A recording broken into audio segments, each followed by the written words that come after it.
नमस्ते। नमस्ते। हजुरको परिचय दिनु होला। मेरो नाम हो नाथ यादव। हजुर। सुखोदन गाउँपालिका वार्ड नम्बर 7 सेमिटोल। हजुर। के गर्नुहुन्छ तपाईँ? म घरायसी कृषि पनि छ सर। अनि हजुर। म एउटा जागिरीमा मतलब कार्यालयमा जागिरी। हजुर। स्वास्थ्य संस्थामा काम। हजुर। कुन स्वास्थ्य संस्थामा?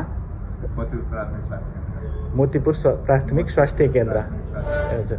अनि तपाईँले हाम्रो बारेमा कसरी थाहा पाउनुभयो? के समस्या लिएर चाहिँ तपाईँ यहाँ आउनुभएको थियो? अब गाउँठाउँमा उपचार गराउँदा मतलब चेक गराउँदा सर पाइल्स भन्ने कुरा थियो। हजुर। अनि यो पाइल्स त उपचार पनि गरायो सर त्यहाँ नगराएको होइन। तर मलाई सन्तोषजनक नभएर अनि यो मोबाइलमै यसको प्रचार देखेर मतलब सञ्जीवनी फर्टिलाइजर अर्को। हजुर। मेरो सुरुवात मतलब त्यही मोबाइलबाटै सुरु थियो सर। हजुर। अनि त्यसपछि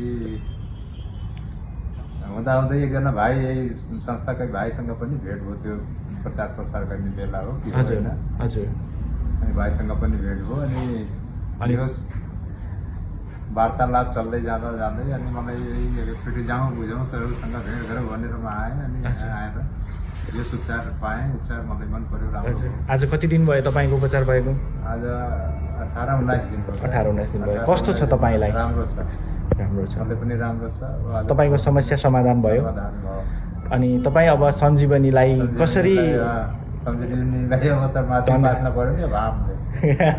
प्रचार पनि गर्ने। कोही मान्छे हामीसँग आएर टोक्यो भने हामी त भन्न पऱ्यो। भनेको तपाईँलाई हाम्रो सेवा मन पर्यो, सञ्जीवनीले दिएको उपचार राम्रो छ, तपाईँलाई ठिक भयो। ठिक भयो। हुन्छ, धन्यवाद। हुन्छ सर, ल धन्यवाद।